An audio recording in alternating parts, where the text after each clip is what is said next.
Joaquin was a great guy. Not only my son, my best friend. We miss him every single day. We like to think that he became an activist and not a victim. When you're a father or a mother, you don't lose that role never until you're not here anymore. And that's the case for Patricia and me. Well, it is just incredible to think that on a day when so many of us used to wake up thinking about nothing but love, the first thing now that you think about on Valentine's Day has become something that's really just so tragic and far from that. Well, today marks 2 years since the mass shooting at Marjory Stoneman Douglas High School. And this morning we're speaking one-on-one with that father you just heard from. He's the father of one of the victims. Jessica Alpern is live with us in studio this morning to tell us about his painful but empowering message. Chris, it really is so tragic. When you speak with this father, he looks you in the eyes with a simple message saying, we're survivors, but only for now. And he adds that it's up to all of us to really break the cycle so that shootings like this stop becoming a part of our story.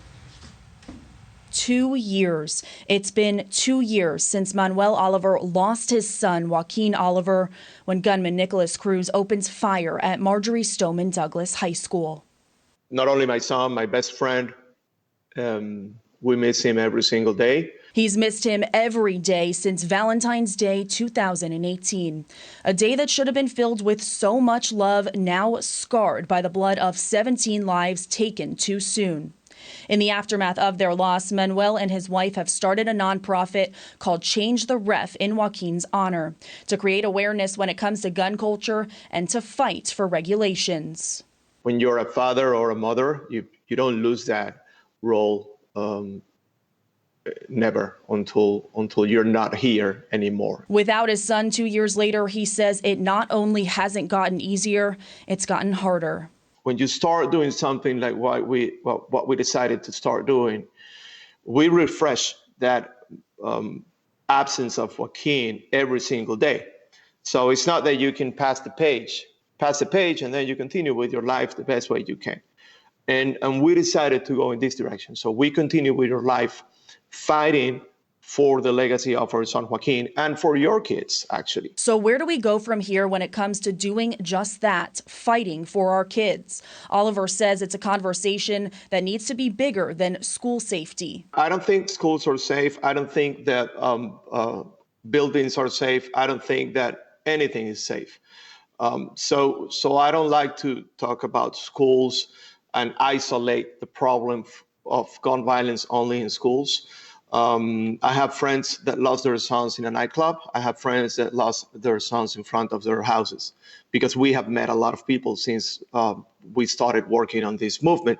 So it's not fair for me only to talk about what happened in Joaquin's school. And how do we break the cycle? Oliver feels there are 2 easy places we can start. I would love to see the Senate passing the universal background check, and I would love to see a ban of assault weapons. Those are 2 easy things that we could see early. But maybe more important than that, I would love to see a lot of youth getting out there and voting this year, and that's for sure something that we'll all see. And Manuel adds that he hopes anyone who sees this story will see it as an invitation from a grieving father to become a part of the fight, especially ahead of the election, saying that there needs to be less division on the true focus of all of this, which is saving lives. We will have specific information on how you can get involved with Change the Ref on our website, fox4now.com. Live in the studio, Jessica Alpern, Fox 4, in your corner.